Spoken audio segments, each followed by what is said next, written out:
Hi, I know that doing interfaith work can be really serious.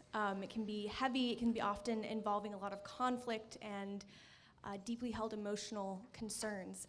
I work on a college campus where Seher is in school, and I know that joy is a part of every tradition. So to all of you, what are some of the ways that when you engage in this work that can be so emotionally heavy, that you keep the joy and you help inspire the communities you're in to be joyful?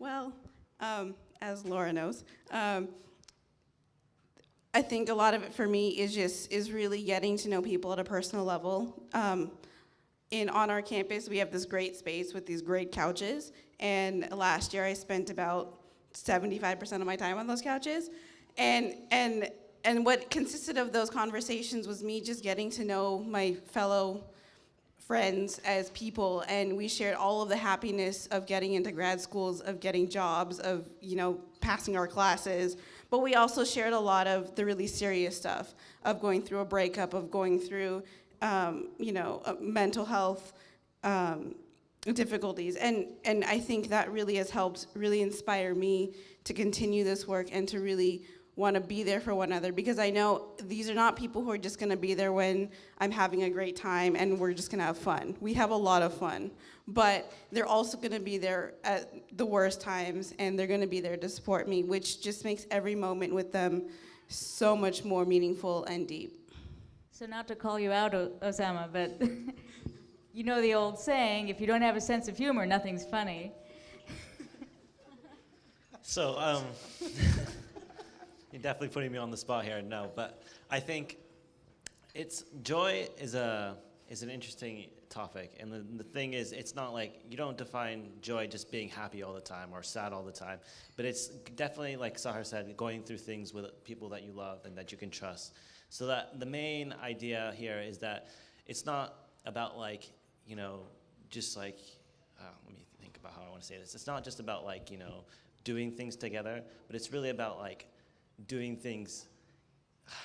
This is a tough one. Let me rephrase. Can I have an experience from my summer? So, I was in the summer dorm with my friend who was Jewish, and I was fasting Ramadan, and I told him from day one, look, I'm fasting Ramadan, I pray Maghrib, I pray Isha, this is cool, right? And so he's like, cool. So first he started, breaking his fast with me, and then he started doing suhoor with me. And suhoor was actually just staying really late and eating ice cream. And then after a while, one time he invited his friends to, play Monopoly or something stupid, and I was playing with them, and I missed Maghrib, right? And so afterwards he said, you didn't pray. I'm like, what are you talking about? He's like, you didn't pray your prayer after iftar. And I said, man, I know what I missed. You don't know anything. But the thing is, I feel like the most important component about being happy and getting to know people is being honest from the first day, and not giving this half effort of oh, I'm Muslim, I'm kind of shy, or I'm religious, but I'm kind of shy.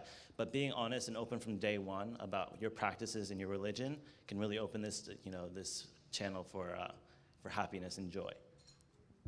Beautifully put. Well, I see Maha standing there at the microphone. So I was a little bit hesitant because, I'm part of the organization, but this is a question that we're often asked by parents, which is, what tips or how do we deal with children who seriously have doubts about being Muslims or about being, Catholic? I think I can start on this one. So, when you start getting to college and, higher education, you're taught to think critically. And sometimes when you think critically, you start to begin to accumulate a lot of doubts about your religion. I think that, one thing that I've seen is, I think there's a peculiar ayah in Surah Yunus, and it says, and it's during the Prophet's time, they say, "O Prophet, bring us another Quran or change what's in it for us." And the Prophet responds, "It's not of my accord to change this Quran." And it may really seem nonsensical for people to ask the Prophet to change the Quran. It doesn't make any sense.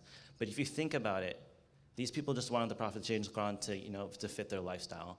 And what we see with a lot of people with doubts is that, if the Islam doesn't really comply with my religion, they want to make their religion compatible with their life instead of making, their lives compatible with Islam.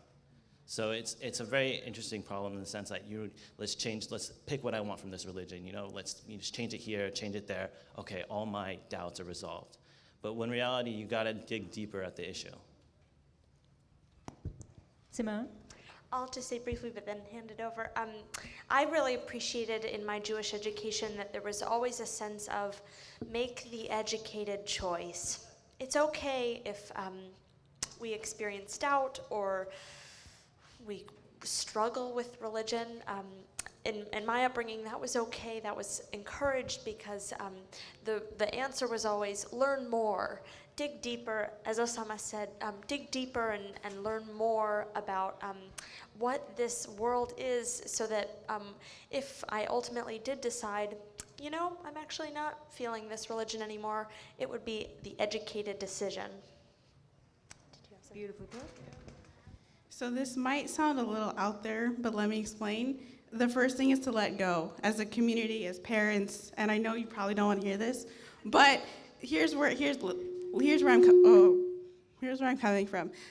Mashallah, we have a very well established community that does offer a lot of support and services and education, and as Osama was saying, as we get to college, we're taught to think critically and to kind of question everything, and that's great, and I think that's perfect and should be encouraged more.